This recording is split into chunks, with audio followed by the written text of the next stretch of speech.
নমস্কার, আমি অঙ্কুর। শুরু করছি পলিটিক্স। কলকাতা নিশ্চয়ই এখনো ভোলনি সেই দিন যখন দিনে রাতে ঝড়ে শীতে আজকের চাকরিহারারা অবস্থান করেছে মাসের পর মাস।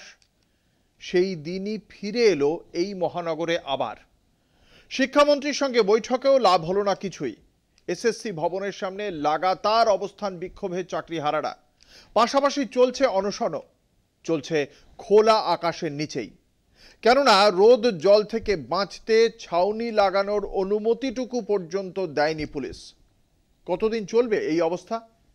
চাকরিহারারা বলছেন হকের চাকরি ফেরতের পাশাপাশি প্রকাশ করতে হবে মিরর ইমেজ, মানে যোগ্য এবং অযোগ্যদের সুনির্দিষ্ট তালিকা।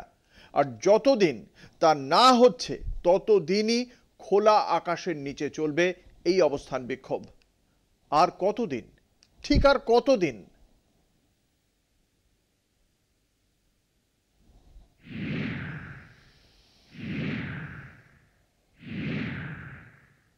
হকের চাকরি চাইতে কখনো ছুটতে হচ্ছে মুখ্যমন্ত্রীর দৌড়ে, কখনো ছুটতে হচ্ছে বিকাশ ভবনে।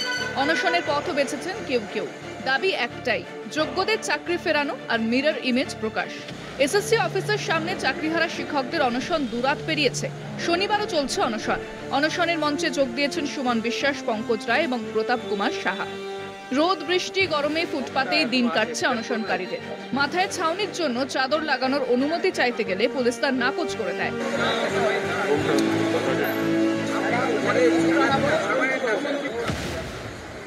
তার পুলিশ সেই চাদরটা পর্যন্ত টানাতে দিচ্ছে, মানে এত অস্বাভাবিক। আপনারা মুখ্যমন্ত্রীকে বলুন, প্রশ্ন করুন, তিনি যাতে এই মুহূর্তে মিররের যে কপি রয়েছে এসএসসি সার্ভারে, সেই মিরর ইমেজ এবং যোগ্যদের সুস্পষ্ট নির্ভুল তালিকা যেন প্রকাশ করে দেন। গত 7ই এপ্রিল নেতাজি ইন্ডোর স্টেডিয়ামে মুখ্যমন্ত্রীর সঙ্গে যোগ্য চাকরিহারা যে সমস্ত শিক্ষকরা রয়েছেন তাদের বৈঠক হয় এবং সেই বৈঠকে মুখ্যমন্ত্রী তাদের আশ্বস্ত করেছিলেন যে যোগ্য চাকরিহারারা অবশ্যই তারা চাকরি ফেরতের জন্য রাজ্য সরকার সব রকমভাবে চেষ্টা করবে। প্রয়োজনে আইনজ্ঞদের পরামর্শ নেওয়া সেই প্রক্রিয়াও কিন্তু ইতিমধ্যেই শুরু হয়েছে। অন্যদিকে বিকাশ ভবনে শিক্ষামন্ত্রী, মধ্যশিক্ষা পর্ষদের সভাপতি এবং স্কুল সার্ভিস কমিশনের চেয়ারম্যান একসঙ্গে এই যোগ্য চাকরিহারাদের 13 জন প্রতিনিধির সঙ্গে বৈঠক করেছেন এবং সেখানে তাদের যে মূল যে দুটি দাবি রয়েছে, যোগ্য এবং অযোগ্যদের তালিকা আলাদা করতে হবে এবং সেই তালিকা প্রকাশ করতে হবে। অন্যদিকে যে ওয়েমার শিটের মিরর ইমেজ, সেই মিরর ইমেজও প্রকাশ্যে নিয়ে আসতে হবে। এই দুটি দাবিকেই মান্যতা দিয়েছে রাজ্যের শিক্ষা দপ্তর।